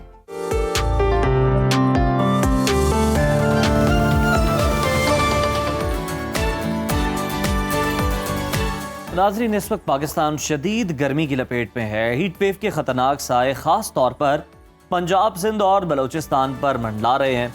महकमा मौसमियात ने यह खबरदार किया है कि 12 जून तक मुल्क के मुख्तलिफ इलाकों में दर्जा हरारत मामूल से 4 से 7 डिग्री तक ज्यादा रहने का इम्कान। 7 जून से मुल्क में हवा के दबाव में इजाफा हुआ है, जिसने 8 जून से शदीद असरात दिखाने शुरू कर दिए हैं। ऐसे में गर्मी के अरूज पर सवाल उठता है कि ये सिलसिला कब तक जारी रहेगा और आने वाले दिनों में क्या बारिशों का कोई उम्मीद है, कोई इम्कान है। इन सवालात का के जो जवाब आता है जानने के लिए हमारे साथ मौजूद है डायरेक्टर महकमा मौसमियात जनाब ज़हीर अहमद बाबर साहब। ज़हीर साहब, बहुत शुक्रिया आपके वक्त का। सबसे पहले ये बताइएगा कि इस वक्त पाकिस्तान के कौन कौन से इलाके हीट वेव की शदीद लपेट में हैं? इस वक्त तो मुल्क के ज़्यादातर हिस्सों में मौसम खुश्क और गर्म है। ख़ासतौर पर मुल्क के मैदानी इलाके जो हैं वो शदीद गर्मी की लपेट में हैं और आइंदा चंद रोज़ के दौरान भी मुल्क के ज़्यादातर हिस्सों में गर्मी की शिद्दत जो है वो इसी तरह ज़्यादा रहने का इम्कान है। अच्छा ज़हीर साहब, ये बताइएगा कि हीट वेव की शिद्दत का ये सिलसिला कब तक जारी रहेगा, क्या तवक्कुआत हैं और क्या 12 जून के बाद मौसम में कुछ बेहतरी आ सकती? ओवरऑल तो इस वीक के दौरान मुल्क के ज़्यादातर हिस्सों में हीट वेव कंडीशंस जो हैं वो बरकरार रहेंगी। ख़ास तौर पर पंजाब और सिंध के मैदानी इलाके, बलूचिस्तान के जो वस्ती इलाके हैं, इन तमाम इलाकों में हीट वेव कंडीशंस जो हैं वो बरकरार रहेंगी। ओवरऑल अगर देखें तो मिड जून तक जो है वो गर्मी की शिद्दत में इजाफा रहता है और फिर मिड जून के बाद फिर थोड़ी सी ईस्टर्न साइड से मानसून हवाएं जो हैं वो दाखिल होना शुरू होती हैं, जिसकी वजह से प्री मानसून रेनफॉल स्टार्ट होती हैं और फिर जुलाई और अगस्त जो है वो हमारे पास मैक्सिमम रेनफॉल पीरियड होते हैं, जिसमें हमारे पास मैक्सिमम रेनफॉल्स हम रिसीव करते हैं और फिर मिड सितंबर तक ये बारिशों का सिलसिला जो है वो जारी रहता है और उसके बाद फिर बतदरीज जो है ये मानसून हवाएं जो हैं वो कम शिद्दत इख्तियार कर जाती हैं। तो ओवरऑल अगर देखा जाए तो ऑलमोस्ट मिड जून तक एज सच कोई सिग्निफिकेंट रेनफॉल के चांसेस नहीं हैं और इसी तरह दर्जा हरारत जो है वो मुल्क के ज़्यादातर हिस्सों में जो है वो बढ़े ही रहेंगे। बिल्कुल ठीक। अच्छा, हमें इस हवाले से मजीद बताइएगा, गिलगित बल्तिस्तान, कश्मीर जैसे बालाई इलाकों में भी हीट वेव की जो सूरत हाल है ख़तरनाक है क्या, और क्या इन इलाकों में भी गर्मी मामूल से ज़्यादा है या नॉर्मल है वहाँ पर? मुल्क के ज़्यादातर हिस्सों की तरह जो मुल्क के पहाड़ी इलाके हैं, जिसमें कश्मीर के ज़्यादातर इलाके हैं, गिलगित बल्तिस्तान के इलाके हैं, खैबर पख्तूनख्वा के बालाई पहाड़ी इलाके हैं, इन तमाम इलाकों में भी जो दर्जा हरारत हैं, ख़ासतौर पर दिन के दर्जा हरारत जो हैं वो मामूल से बढ़े हुए हैं और वहाँ पे भी जो गर्मी की शिद्दत है उसमें इजाफा हुआ है। लेकिन फिर मिड जून तक 12 के बाद इन इलाकों में ख़ासतौर जो पहाड़ी इलाके हैं इनमें कोई थोड़ा बहुत रिलीफ जो है वो मिल जाएगा, लेकिन मैदानी इलाकों में सच फ़िलहाल अगले 3 से 4 रोज़ के दौरान कोई ख़ास सिग्निफिकेंट रिलीफ मिलने के चांसेस नहीं है। बिल्कुल ठीक है। ज़हीर साहब, ये भी बताइएगा कि कराची और साहिली इलाकों में मौसम कैसा रहने वाला है, क्या वहाँ पर भी हीट वेव के असरात मौजूद हैं? अब कराची और इसके गिरदोनवा में भी टेम्परेचर जो हैं वो बढ़े हुए हैं, लेकिन सच इतने सिग्निफिकेंटली अभी टेम्परेचर राइज नहीं है और क्योंकि सी ब्रीज जो है वो शाम के वक्त किसी हद तक सेट हो जाती है, जिसकी वजह से टेम्परेचर जो हैं वो जो कोस्टल एरियाज़ हैं, कोस्टल बेल्ट है बलूचिस्तान की, उसमें बेहतर हो जाते हैं, लेकिन जो सिंध के जो बालाई और वस्ती हिस्से हैं उनमें टेम्परेचर जो हैं वो बढ़े हुए हैं। इसी तरह बलूचिस्तान के जो सेंट्रल पार्ट्स हैं उनमें भी दर्जा हरारत जो हैं वो बढ़े हुए हैं और इन एरियाज़ में हीट वेव कंडीशंस जो हैं वो काफ़ी ज़्यादा हैं।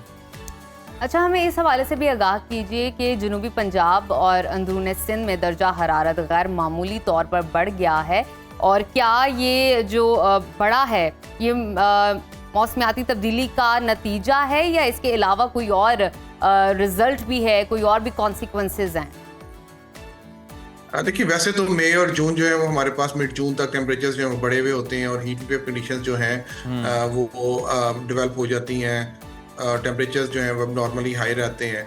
लेकिन पिछले चंद सालों से हमने ये देखा है कि जो हीट वेव कंडीशंस हैं वो ज़्यादा प्रोलॉन्ग हो रही हैं, उनकी इंटेंसिटी में जो है वो इजाफा हो रहा है और उसी तरह जो एरियाज जो हैं जिनके अंदर हीट वेव्स वगैरह आती हैं, चाहे वो हीट वेव्स की सूरत में हो, डस्ट स्टॉर्म्स की सूरत में हो, कोई भी एक्सट्रीम वेदर इवेंट्स हो, तो उनकी फ्रीक्वेंसी में जो है वो हम इजाफा देख रहे हैं। तो ये सारा कंट्रीब्यूट कर रहा है, साइंटिस्ट जो करते हैं वो क्लाइमेट चेंज के साथ करते हैं कि क्लाइमेट चेंज की वजह से अगर हम देखें तो ओवरऑल जो पैटर्न्स हैं, चाहे वो वेदर पैटर्न्स हो, चाहे वो क्लाइमेट पैटर्न्स हो, वो ऑल्टर कर गए हैं और उसी की वजह से जो एक्सट्रीम वेदर इवेंट्स हैं उनमें भी इजाफा देखने को मिल रहा है। बिल्कुल ठीक है ज़हीर अहमद बाबर साहब, बहुत शुक्रिया आपकी मौजूदगी का। नाजरीन, हमारे साथ इस वक्त डायरेक्टर महकमा मौसमियात थे जो कि हमें क्लाइमेट चेंज के हवाले से, टेम्परेचर के हवाले से बता रहे थे। अब मजीद आगे बढ़ते हैं, हीट वेव पे भी डिस्कशन कर लेते हैं, क्योंकि जब क्लाइमेट चेंज होता है, जब बहुत ज़्यादा टेम्परेचर बढ़ जाता है, तो हीट वेव के इंसानी जिस्म पे किस तरह के असरात मुरतब होते हैं उसको डिस्कशन में ले लेते हैं। जब नाजरीन 45 टेम्परेचर बढ़ जाता है तो इंसान की तबीयत भी कहीं ना कहीं बिगड़ जाती है। हीट वेव कहा जाता है, बहुत सारे लोग इसको खामोश कातिल भी समझते हैं, जिसके असरात जिस्म पे और दिमाग पर दोनों पे रूनुमा होते हैं। और ख़ास तौर पर ऐसे वक्त में जब ईद कुर्बान अभी गुजरी हो तो शदीद गर्म मौसम में गोश्त का इस्तेमाल, ये दोनों अगर तवाज़ुन से बाहर हो जाएं तो सेहत पर शदीद मनफी असरात डाल सकते हैं। हीट वेव से बचने के लिए क्या एहतियाती तदाबीर हैं और शदीद गर्म मौसम में गोश्त खाते हुए हमें किन बातों का ख्याल रखना ज़रूरी है, इन तमाम पहलुओं पर बात कर लेते हैं। हमें ज्वाइन किया डॉक्टर रुबीना उस्मान साहिबा ने। डॉक्टर साहिबा, वेलकम टू सुनो पाकिस्तान। ये बताइएगा डॉक्टर साहिबा, शदीद गर्मी या हीट वेव के दौरान इंसानी जिस्म पर क्या तिब्बी असरात मरतब होते हैं और इस मौसम में हीट स्ट्रोक से बचने के लिए अवाम को किन बुनियादी एहतियाती तदाबीर पर अमल करना चाहिए? जी, thank you for having me. First of all जो सबसे ज्यादा जरूरी चीज है वो ये जानना कि कौन लोग ज्यादा हाई रिस्क है।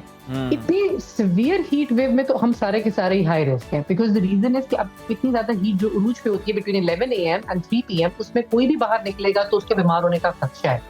हैविंग सेड दैट, जो लोग प्रेग्नेंट है, जिन लोगों को क्रॉनिक टीबी बीमारियां हैं, for example diabetes, high blood pressure, ये लोग हायर एट रिस्क है, तो इन लोगों को एहतियात की ज्यादा जरूरत है। सिमिलरली बच्चे छोटी उम्र के जो है उनको भी ज्यादा जरूरत है, because they can't compensate with so much heat, इसलिए ये लोग जो है ज्यादा एहतियात करें। बेसिक जो चीजें, सिंपल रूल होता है कि आप सबसे एक्सट्रीम औकात में घर पे कोशिश करें कि रहे। If you have to go out तो आप लूज फिटिंग लाइट कलर के कपड़े पहने, टोपी का इस्तेमाल करें और कोशिश करें कि जहां जहां पॉसिबल हो अपने अपनी हाइड्रेशन रखें, तो पानी की बोतल साथ लेके चले। बिल्कुल ठीक है, खुद को हाइड्रेटेड रखना बहुत ज़रूरी है। हमें मज़ीद बताइएगा, ईद कुर्बान के बाद जैसे कि आप जानते हैं गोश्त का इस्तेमाल बहुत ज़्यादा हो जाता है, आप दावतों पे भी जाते हैं, ऐसे शदीद गर्म मौसम के तनाजुर में हमें गोश्त खाते वक्त किन बातों का ख़ास ख्याल रखना चाहिए? जो सबसे इम्पोर्टेंट चीज है वो ये कि समर में ना आपके मील्स जो है वो लाइटर होने चाहिए, ताकि आपके मैदे पे ज्यादा बोझ ना पड़े। जो मैदा है वो खाना डाइजेस्ट करने के लिए सारी ब्लड सप्लाई उसकी तरफ चली जाती है। जितना हैवी मील होगा उतना ज्यादा ब्लड सप्लाई जो है उसकी तरफ जाएगी। उसका मतलब ये कि बाकी ऑर्गन से ब्लड सप्लाई कम होगी। पहला तो ये बहुत, अगर मेडिकली मैं बहुत ही ज्यादा इसमें जाऊंगा, अगर आप इस बात को इतना गंभीर ना भी रखें, आपको हैवी मील्स डाइजेस्ट करने में ज्यादा टाइम लगता है, आपकी अपनी फंक्शनैलिटी, आपकी अपनी एबिलिटी कम हो जाती है, चलना फिरना मुश्किल हो जाता है, तबीयत में बोझ फील होता है। तो इसलिए ये चीजों को वैसे ही अवॉइड करना चाहिए, स्पेशली इन समर। अल्लाह ने कोई ऐसी कुदरत पे रखा हुआ निजाम कि आप देखें कि हमारी सब्जियां और हमारे फल जो समझ में आते हैं उनमें वाटर कंटेंट बहुत ज्यादा होती है। तो तरबूज, वाटरमेलन, खीरा, इन चीजों का ज्यादा इस्तेमाल करें जिसमें फाइबर भी है, पानी भी है और थोड़ी तवानाई भी। अच्छा डॉक्टर साहब, अब ज्यादा मसालादार, तला हुआ या फिर बार बार गर्म किया गया गोश्त हमारे मैदे और जिगर पर क्या असरात मुरतब कर रहा होता है? तो the problem with meat is multiple. जो हमारा एक फेवरेट सेंटेंस है डॉक्टरों का, देखिए बकरा ईद आप लोगों का दिन होता है, लेकिन बकरा ईद के बाद डॉक्टरों का दिन होता है। तो डॉक्टरों को ज्यादा रोजी रोटी ना दें, उनको जरूर पाले पर इतना ना पाले। द रीजन इज कि व्हाट हैपेंस इज कि एक्सेसिव मीट ईटिंग से आपकी डिहाइड्रेशन का खदशा होता है, आपकी बॉडी में यूरिक एसिड लेवल्स बढ़ने का खदशा होता है, आपकी बॉडी में इतनी चेंजेस आती हैं, खासतौर पे जब मौसम इतना ज्यादा सीवियर हो तो आपकी वाटर जो सप्लाई कम हो रही है, इलेक्ट्रोलाइट इम्बैलेंस होना बहुत ज्यादा होता है। और सबसे जो जरूरी चीज है, अक्सर मीट प्रॉपर्ली कुक नहीं होता, तो ये बड़ा आसान होता है, मीट का खराब होना बहुत आसान होता है, तो वो बहुत एहतियात जरूरी है। Otherwise you can get really bad food poisoning. और जब ऐसी कोई बीमारी या कोई अलामत हो जाए जैसे फूड पॉइजनिंग है, तो सडनली बॉडी जो है ना वो एकदम गिर जाती है, ढह जाती है, क्योंकि कंपनसेट नहीं कर पाती वो डिहाइड्रेटेड स्टेट में। फिर आपको ड्रिप्स लगवानी पड़ती है और वो फिर it's a whole chain reaction जो उसके बाद स्टिमुलेट हो जाता है। बिल्कुल ठीक है। डॉक्टर साहिबा ये भी बताइएगा, आपकी मौजूदगी का फ़ायदा उठाते हैं, क्या नाजरीन को कोई टिप्स देना चाहेंगी, उनके साथ शेयर करना चाहेंगी कि क्या हम अपनी डाइट में ऐड ऑन करें जिससे हमारे जिस्म को भी ठंड मिले, हमें तवानाई भी मिले और हम हीट वेव से भी कहीं ना कहीं बच सकें?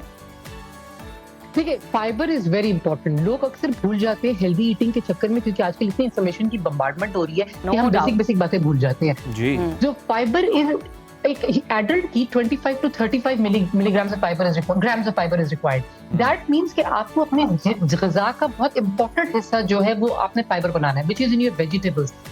Focus on your veggies more than your fruits even. Veggie सस्ती होती हैं, आसानी से मिलती हैं, और वो अगर आप कच्ची खाएं या कुक फॉर्म में खाएं, आप दोनों फॉर्म्स में खा सकते हैं, और इसलिए आप उस पर फोकस करें। अगर आप कार्बोहाइड्रेट्स भी ले रहे हैं तो कॉम्प्लेक्स कार्ब्स लें, दालें लें जो लाइट होती हैं, हल्की फुल्की होती है।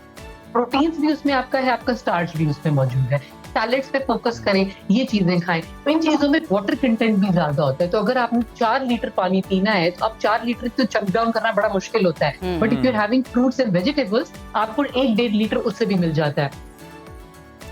बिल्कुल ठीक है डॉक्टर साहिबा, आपका बहुत शुक्रिया। आपकी मौजूदगी से हमें जानने को मिला कि किस तरह हम खुद को बचा सकते हैं हीट वेव से, क्योंकि हीट वेव कभी कभी इतनी खतरनाक साबित हो जाती है कि वो जानलेवा भी बन सकती है। तो इसी के साथ लेते हैं एक छोटी सी ब्रेक, ही मत जाइएगा, देखते रहिए सुनो पाकिस्तान। व्यूअर्स, आईटी मुल्क का तेजी से तरक्की करने वाला शोबा है और बरामदात में आईटी का नुमाया हिस्सा शामिल है। आलमी मार्केट में पाकिस्तानी सॉफ्टवेयर की मांग में भी मुसलसल इजाफा हो रहा है।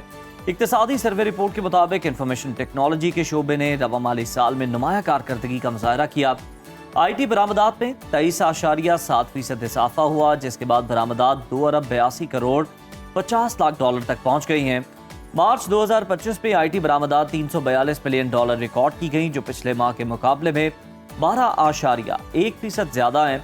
रिपोर्ट के मुताबिक आईटी खदमात में सबसे ज्यादा तिजारती सरप्लस 2 अरब 40 करोड़ डॉलर रहा, जबकि फ्रीलांसर्स ने 400 मिलियन डॉलर का ज़र मुबादला मुल्क में लाने में किरदार अदा किया। हुकूमती दावे के मुताबिक इसी अरसे के दौरान मुल्क भर में 1900 से जायद स्टार्टअप्स ने नेशनल इंक्यूबेशन सेंटर से तरबियत हासिल की, जबकि 12,000 से जायद ख़वातीन को कारोबारी तौर पर बाइख्तियार बनाया गया। टेलीकॉम सेक्टर की कुल आमदन 803 अरब रुपए रही, जबकि इस शोबे ने कौमी खजाने में 271 अरब रुपए की शराकत की। मुल्क भर में टेलीकॉम सारिफीन की तादाद तकरीबन 19 करोड़ 99 लाख तक पहुंच गई है और टेली डेंसिटी यानी टेलीफोन नेटवर्क की रसाई की शरह 81.3% रिकॉर्ड की गई। इक्तिसादी सर्वे में बताया गया है कि पाक चीन आईटी वर्किंग ग्रुप कायम कर दिया गया है और दोनों ममालिक के दरमियान साइबर सिक्योरिटी और डिजिटल तरक्की पर इश्तराक जारी है। रिपोर्ट में आईटी को मुल्क का तेजी से तरक्की करने वाला शोबा करार दिया गया है और कहा गया है कि आलमी सतह पर पाकिस्तानी सॉफ्टवेयर की मांग में मुसलसल इजाफा हो रहा है। इसी पर डिस्कशन कर लेते हैं। हमारे साथ मौजूद हैं आईटी एक्सपर्ट और सीईओ माई इम्पैक्ट मीटर कंवल चीमा साहिबा से। वेलकम टू सुनो पाकिस्तान कंवल चीमा साहिबा। आईटी मुल्क की मईशत का मजबूत तरीन सतून, तेजी से तरक्की करने वाला शोबा है और हुकूमत का ये दावा है कि आईटी बरामदात में 23% से ज्यादा इजाफा हुआ है। आपके ख्याल में इस बेहतरी की असल वजूहात क्या है और क्या ये इजाफा पायदार है? जी, आप बिल्कुल ठीक कह रहे हैं कि आईटी में जो आईटी रेमिटेंसेस आ रही हैं बाहर से और बाकी भी पूरे आईटी के शोबे में इजाफा हुआ है, डिस्पाइट द फैक्ट कि हमारा जो थोड़े बहुत इस साल हमें इंटरनेट के इश्यूज़ आए थे और डिस्पाइट द फैक्ट कि जो हमारी इन्वेस्टमेंट है, जो कि हमारी कंपनीज़ के अंदर, स्टार्टअप्स के अंदर, स्पेशली जो टेक स्टार्टअप्स हैं उनके अंदर जो इन्वेस्टमेंट है वो काफ़ी कम हुई है साल। उसके बावजूद भी ओवरऑल जो आईटी सेक्टर का रेवेन्यू है उसमें इजाफा हुआ है और ये इजाफा जो आपको अभी नज़र आ रहा है ये अभी रियल इजाफा है। इससे कई बड़ा है पाकिस्तान का आईटी सेक्टर, मगर क्योंकि कुछ इस तरह के इश्यूज़ हैं जिसकी वजह से रेमिटेंसेस के इश्यूज़ हैं कि अगर आप पाकिस्तान में ले आएँ तो आप दोबारा बाहर नहीं लेके जा सकते, जिसकी वजह से आप बाहर की जो आपकी पेमेंट्स हैं वो आप नहीं कर सकते, और बहुत सारे इस तरह के इश्यूज़ हैं जिसकी वजह से बहुत सारा जो आईटी का बिज़नेस है जो कि पाकिस्तानी कंपनीज़ कर रही हैं उसका जो वो अर्न करती हैं वो सारी रेमिटेंसेस पाकिस्तान आती नहीं है, वो बाहर पार्क हो जाती हैं, जिसकी वजह से अभी भी इससे जो आपको नंबर्स नज़र आ रहे हैं, जो रियल नंबर्स हैं वो इससे कहीं ज़्यादा बड़े हैं। इसके साथ साथ जो आईटी की जो टैक्स स्ट्रक्चर है उस पर मैं एक ज़रूर बात करना चाहूँगी क्योंकि बजट के हवाले से बात हो रही थी, तो उस पर मैं एक बात ये करना चाहूँगी कि देखें जो भी कॉर्पोरेट सेक्टर होता है वो किसी भी मुल्क में एक्चुअल ग्रोथ कॉर्पोरेट सेक्टर की वजह से होती है, एक्चुअल ग्रोथ कंपनीज की वजह से होती है, एक्चुअल ग्रोथ जो होती है वो होती है रिमोट वर्कर्स की वजह से नहीं होती या सर्विसेज की वजह से नहीं होती। प्रोडक्ट्स जब बनते हैं उससे इनोवेशन होती है, उससे आपके मुल्क के अंदर प्रोडक्टिव कैपेसिटी आपकी मुल्क की जो है वो बढ़ती है। तो अभी हमारे मुल्क में अनफॉर्चुनेटली जो कॉर्पोरेट आईटी का कॉर्पोरेट सेक्टर है उसके लिए एक बहुत बड़ा मसला जो है वो टैक्सेस का बना पड़ा है, जिसमें जो रिमोट वर्कर्स हैं जो कि अगर बाहर की कोई कंपनी पाकिस्तान में से टैलेंट को हायर करती है तो उस टैलेंट को वो डॉलर्स में पे करती है, प्लस उसको जो बाहर से उसकी इनकम आ रही होती है फ्रीलांसर की या रिमोट वर्कर की, उन पे उनको टैक्स नहीं देना होता। तो अब जो पाकिस्तान की लोकल कंपनी के लिए काम कर रहे हैं, आईटी कंपनी के लिए, उस एम्प्लॉई को टैक्स भी देना है, वो एम्प्लॉई रुपीस में भी अर्न कर रहा है और उसके ऊपर से टैक्स भी देना है। तो लोकल कंपनीज कैसे कम्पीट करें? मतलब लोकल अगर कोई प्रोडक्ट बनता भी है, कोई बहुत अच्छी टेक कंपनी पाकिस्तान में खुलती भी है, कोई एआई पे काम हो रहा है, कोई ब्लॉकचेन पे काम हो रहा है, कोई 5G पे काम हो रहा है, कोई गेमिंग में काम हो रहा है, कोई बहुत बड़ी बड़ी चीज़ें पाकिस्तान में प्रोडक्ट्स बन रहे हैं, तो वो अच्छा टैलेंट ही नहीं उनको मिलता। अच्छा टैलेंट इसलिए नहीं मिलता क्योंकि जो बहुत अच्छे बच्चे हैं पाकिस्तान में, जो बहुत अच्छे ग्रेजुएट होते हैं, जो कि बहुत थोड़े हैं, क्योंकि HEC की रिपोर्ट आपने देखी होगी कि जो टेक कंपनी से भी बच्चे ग्रेजुएट कर रहे हैं उसमें भी जो यूजेबल बच्चे हैं जिनको एक्चुअली काम आता है वो थोड़े हैं। तो वो बच्चे जो है वो उनको बाहर की कंपनीज थोड़े पैसों में डॉलर्स दे के, और उनको टैक्स भी नहीं उस पर देना पड़ता, तो वो लोकल कंपनीज उनके साथ कम्पीट ही नहीं कर सकती, जिसकी वजह से पाकिस्तान का जो लोकल टेक सेक्टर है उसकी ग्रोथ काफ़ी कम है। मतलब, और दूसरा ये कि जो सैलरीड सेक्टर है, जो पिछले साल बजट आया था उसमें डिस्क्रिमिनेटरी हद तक सैलरीड जो सेक्टर है उसके ऊपर और टैक्सेस लगा दिए गए थे। मतलब अक्रॉस द बोर्ड टैक्सेस नहीं लगे थे, सैलरीड सेक्टर के ऊपर बहुत ज़्यादा टैक्सेस लगे थे। अब मसला ये होता है कि जब हाई टैक्स रेट होता है तो फिर चोरी करने के भी नए तरीके लोग दरियाफ्त करते हैं। बहुत सारे लोगों ने अपने एम्प्लॉयज़ को दुबई में कर लिया, दुबई में उनको सैलरीज देनी शुरू कर दी। बहुत सारे लोगों ने जो छोटी कंपनीज थी उन्होंने एक्सपेंसेस में डालना शुरू कर दिया उन्हीं चीज़ों को। तो मतलब मेरा जो कहने का मकसद है वो सिर्फ एक है, और वो ये है कि जब आप कोई पॉलिसी बनाते हैं, कोई भी मैं आपको दो एग्जांपल दिए, एक सैलरी क्लास और एक ये जो फ्रीलांसर्स का टैक्स स्ट्रक्चर है। जब भी कोई पॉलिसी बनाते हैं तो उसको दूर अंदेशी से नहीं बनाया जाता पाकिस्तान में। सही, थोड़े देखा जाता है कि थोड़ी सी देर के लिए क्या इसका फायदा होगा। बिल्कुल ठीक कमल साहिबा, आपका पॉइंट हमारे पास आ गया, बड़ा बेहतरीन तरीके से आपने एक्सप्लेन किया है एग्जाम्पल्स के साथ। मैं आपका एनालिसिस जानना चाहूंगी मजीद। मार्च 2025 में IT बरामदात $342 मिलियन तक पहुंच गई है। आप हुकूमत के इस दावे से कितना इत्तेफाक करती हैं? जी देखें, IT बरामदात जो है वो वाकई उसका नंबर इंक्रीज हुआ है, और जैसे कि मैंने पहले कहा कि एक्चुअल नंबर जो है, जो एक्चुअल IT सर्विसेज पाकिस्तानी लोग बाहर दे रहे हैं और बाहर सर्विसेज दी जा रही हैं, वो इससे कई ज़्यादा हैं। और वो इसलिए क्योंकि दो तीन छोटी छोटी आपको बातें बता देती हूँ कि क्यों लोग अपने जो सारे पैसे हैं वो पाकिस्तान नहीं लाते। नंबर 1 रीज़न ये है कि पाकिस्तान में पैसा लाया जा सकता है, डॉलर्स लाए जा सकते हैं, उसको डॉलर्स में रखा नहीं जाता। अब उन्होंने थोड़ा सा चेंज किया कि 50% आप डॉलर्स में रख सकते हैं, वो भी बैंक्स एक्चुअली लॉ में है मगर प्रैक्टिकली इम्प्लीमेंट नहीं होता। ठीक है, तो इसलिए जो पैसा पाकिस्तान के अंदर आता है, क्योंकि वो बाहर नहीं लेके जाया जा सकता, क्योंकि उसके अंदर उसमें जो बाहर आपने पेमेंट्स करनी है, जैसे आपने गूगल को पेमेंट करनी है, AWS को पेमेंट करनी है, डॉलर्स में करनी होती है, तो वो क्योंकि करना बहुत मुश्किल है, जिसकी वजह से लोग बाहर ही पैसा पार्क कर देते हैं। पाकिस्तान में सिर्फ और सिर्फ कॉस्ट वाला पैसा आता है, जो कि कॉस्ट स्ट्रक्चर, जो सैलरीज देनी है, बिजली का बिल देना है, इस तरह की चीज़ें देनी है, या पाकिस्तान में जो इस्तेमाल करना है वो पाकिस्तान आ जाता है, बाकी बाहर ही बैठा रहता है पैसा। तो अगर ये थोड़े बहुत हम रेमिटेंसेस के इश्यूज रिजॉल्व कर देंगे तो फिर आई थिंक कि ये जो नंबर आप बता रही हैं, इससे नंबर ट्रिपल या 4 टाइम्स या 5 टाइम्स एक्चुअल नंबर मेरी अपनी अच्छा कमल, ये भी बता दें कि फ्रीलांसर्स की जानिब से $400 मिलियन का ज़र मुबादला मुल्क में लाने का जिक्र किया गया, बात की गई है। क्या हुकूमत फ्रीलांसर्स को सहूलियात फराहम कर रही है या ये कामयाबी महज इनफरादी इंडिविजुअल कोशिशों का ही नतीजा है? हुकूमत ने बहुत अच्छे इकदाम किए हैं। हुकूमत ने बहुत सारी ट्रेनिंग्स करवाई, नैफटेक के प्रोग्राम्स आए, पंजाब लेवल पे ट्रेनिंग्स आई जहाँ पे नौजवानों को और लैपटॉप्स भी दी गए, जहाँ पे नौजवानों को आईटी कोर्सेज, शॉर्ट कोर्सेज कराए गए, जिसकी वजह से वो फ्रीलांसिंग जॉब्स कर सके, छोटी मोटी फ्रीलांसिंग जॉब्स जैसे web development, graphic designing, video editing, social media marketing. ये जो लो एंड जॉब्स हैं, ये पाकिस्तान में बहुत पॉपुलर हैं और पाकिस्तानी इनके थ्रू बहुत इनकम जनरेट कर रहे हैं। और इन पे जो है, जैसे मैंने पहले कहा कि इनको जो बाहर से इंसेंटिव दिया जाता है कि जो बाहर से ये पैसे अर्न करें उस पर टैक्स नहीं लगता, और जो छोटे फ्रीलांसर्स हैं उन पर बेशक टैक्स ना लगे, ठीक है, मगर फ्रीलांसर्स और रिमोट वर्कर्स के दरमियान जो हाई एंड रिमोट वर्कर्स हैं, जो कि हाई एंड जॉब्स कर रहे हैं, जो कि हज़ारों डॉलर्स में अर्न कर रहे हैं, वो फ्रीलांसर्स नहीं है, वो रिमोट वर्कर्स हैं।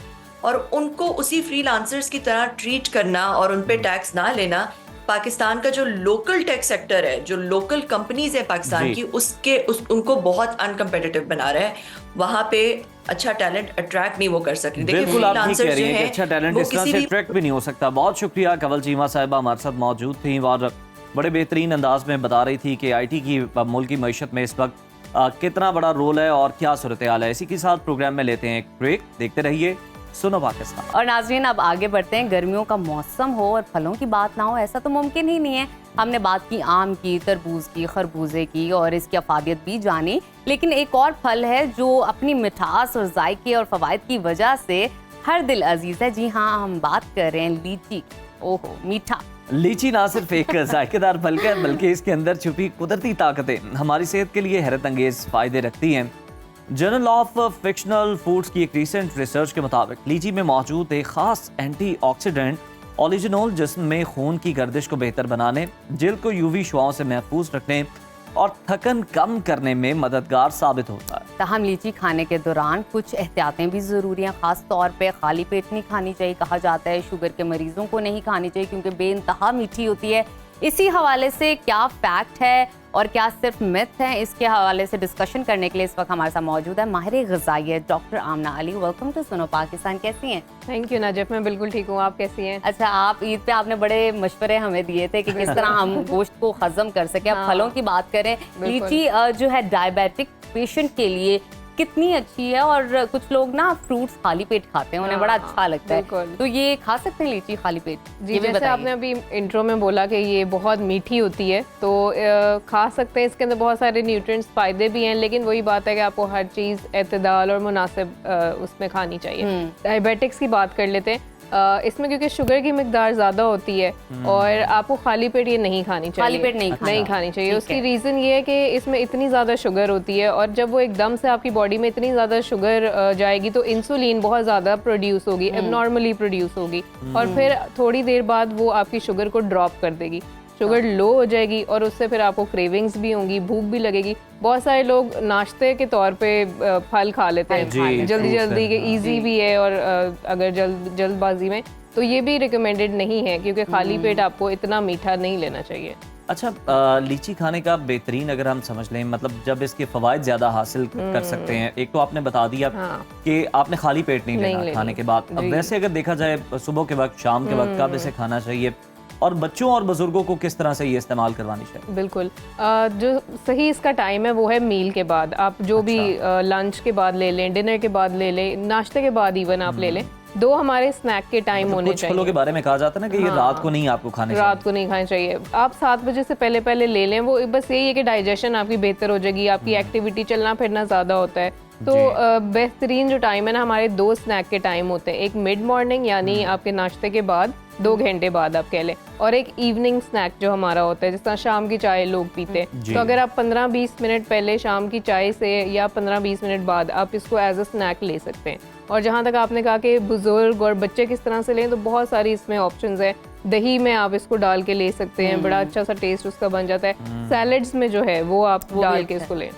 अच्छा, हम ना एक रिसर्च आपके साथ शेयर करते हैं। मैंने कहीं पे पढ़ा था कि अगर आप फ्रूट्स लेते हो तो फ्रूट्स के अंदर फ्रुक्टोज ज़्यादा होता है निस्बतन दूसरे, और फ्रुक्टोज सिर्फ अगर डिसॉल्व करता है तो हमारे अंदर जो लिवर का ऑर्गन है वो ही डिसॉल्व कर पाता है, बाकी सारे ऑर्गन नहीं कर पाते। दैट मीन्स अगर आप जूस, फ्रेश जूस का 1 ग्लास ले रहे हो तो उसमें सारी फ्रुक्टोज है, और लिवर पे ज्यादा बर्डन आएगा, उसको ज्यादा काम करना पड़ेगा। लेकिन बहुत सारे लोग हम देखते हैं जूस के बहुत शौकीन होते हैं, वो नहीं छोड़ सकते हैं। उनको सुबह के टाइम फ्रेश जूस का एक ग्लास जरूर चाहिए, कोई भी ताज़ा फल। उनको क्या रेकमेंड करना चाहेंगी? साथ ही साथ बहुत सारे लोग कहते हैं कि ये वजन भी कम करता है, क्या ये सच है? देखिए, वजन कोई एक चीज़ जो है वो कम नहीं कर सकती। हम हमेशा आसान तरीके ढूंढ रहे होते हैं कि कोई एक ऐसी चीज़ पता चल जाए जो खा ले और वजन कम हो जाए।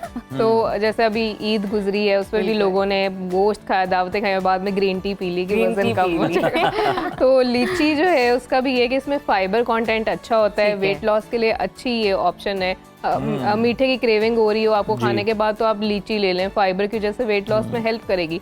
लेकिन लेनी कितनी है वो इम्पॉर्टेंट है। आप 100 ग्राम जो है, जिसको आप कह सकते हैं 7 से 8 लीची आप ले सकते हैं। वो मीठे के तौर पे आपकी क्रेविंग्स भी पूरी हो जाएंगी। और दूसरा ये कि जूस की जो बात है, बिल्कुल आपने सही कहा, उसमें सारा फाइबर, सारे न्यूट्रिएंट्स निकल जाते हैं, सिर्फ उसमें शुगर ही शुगर रह जाती है। तो एक तो खाली पेट जूस ना लें, अगर आपने लेना भी है तो आप अपने नाश्ते के साथ आधा ग्लास जो है वो ले सकते हैं। अच्छा, आप ले लें लेकिन नाश्ते के साथ उनके मिड में या बाद में आप ले सकते हैं। मतलब कोई सॉलिड आप साथ ले लें, आप अपने नाश्ते में अंडा लें, ब्रेड लें, रोटी लें, उसके साथ आप जूस ले लें, लेकिन खाली पेट ना। बिल्कुल। अच्छा, हम देखते हैं कि बड़ा कम अरसे के लिए लीची जो है ना वो दस्तयाब होती है, मार्केट में आती है।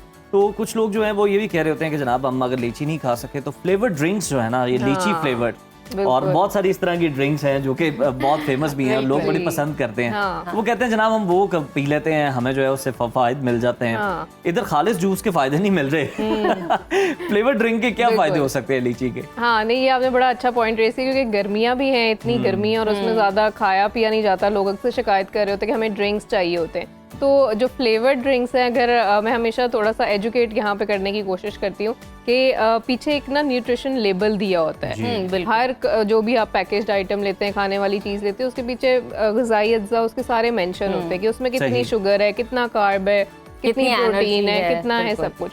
तो अगर आप उसमें सिर्फ शुगर का वो देख लेना, शुगर उसमें कितनी है, तो आपको खुद ही अंदाज़ा हो जाएगा कि वो आपको लेनी चाहिए या नहीं लेनी चाहिए। तो अगर आपने कोई फल के फ़ायदे उठाने हैं तो बेहतरीन तरीका है कि उसको एज इट इज़ आप फल को खाएं, बजाय कि आप उसके ड्रिंक्स बना के ले रहे हैं या किसी और तरह से ले रहे हैं। अच्छा, बच्चों को किस तरह फ्रूट से मुतारिफ करवाया जाए? आपको पता है कि बच्चे कभी आजकल तो स्पेशली फास्ट फूड चाहिए, फ्राइड आइटम्स चाहिए, हमें फ्रोजन चॉकलेट्स चाहिए, लेकिन हमें फ्रूट्स नहीं खाने। हमें मीठा चाहिए लेकिन वो चॉकलेट की फॉर्म में फ्रूट्स नहीं खाने। बच्चों को किस तरह फ्रूट्स की तरफ लाया जाए बहुत इंपॉर्टेंट है, क्योंकि माएँ बहुत परेशान होती हैं, गुस्सा नहीं कर सकते आजकल आप बच्चों पे, क्योंकि वो इरिटेट हो जाते हैं, वो रिबेलियस हो जाते हैं। बिल्कुल, क्या करें? जैसे आपने कहा कैसे तारुफ कराया जाए, तो वो उसका जो सही टाइम होता है वो जब बच्चा 6 महीने का होता है, आप सॉलिड इंट्रोड्यूस करा रहे होते हैं, वो टाइम होता है। हम अक्सर कस्टर्ड और मीठी चीजें दूसरी वो खिला रहे होते हैं, लेकिन हम फ्रूट्स नहीं दे रहे होते। प्यूरे के फॉर्म में या किसी फॉर्म में आप उनको फ्रूट्स तब लाजमी इंट्रोड्यूस कराएं, क्योंकि वो टाइम होता है जब टेस्ट डेवलप हो रहा होता है। तो जब आप तब इंट्रोड्यूस कराएंगे तो बच्चे बड़ी अच्छी आपने बात की, कस्टर्ड की जगह फ्रूट्स इंट्रोड्यूस बिल्कुल। और दूसरा कि जब आप ग्रोसरी भी करने जाते हैं ना, तो उसमें ये चॉकलेट, आइसक्रीम ये आप ना लाएं, क्योंकि जो चीज़ घर में अवेलेबल होगी वो खुद भी हमारे लिए भी कन्वीनियंट होता है। बच्चा रो रहा है, उसको चॉकलेट पकड़ा दो, और बच्चे को खुद भी होता है कि घर में ये चीज़ अवेलेबल, तो अगर फ्रूट्स ही अवेलेबल होंगे तो वो फ्रूट्स ही खाएंगे। दूसरा ये कि बहुत सारी आप मज़ेदार रेसिपीज़ बना सकते हैं, स्मूदीज़ बना सकते हैं फ्रूट्स की, दही में डाल लें, दूध में डाल लें, मिल्क शेक्स की फॉर्म में दे दें। तो थोड़ा थोड़ा करके आप इसका इंट्रोड्यूस थोड़ा करके, और कस्टर्ड की जगह आप उनको कुछ लोग वो लॉलीपॉप्स बना के भी दे देते हैं, जबरदस्त। लेकिन चलें एटलीस्ट आप 1-1 करके ही देना शुरू करें, इंट्रोड्यूस करके देना शुरू करें, ताकि बच्चों को टेस्ट तो डेवलप हो। बहुत शुक्रिया डॉक्टर साहिबा, बड़ा अच्छा लगा आपसे बात करके। तो नाजरीन, ये था हमारा आज का प्रोग्राम, उम्मीद आपको पसंद आया होगा। अपने फीडबैक से आगाह कीजिएगा और आज के दिन के लिए दीजिए हमें इजाजत। अल्लाह हाफिज। अल्लाह हाफिज।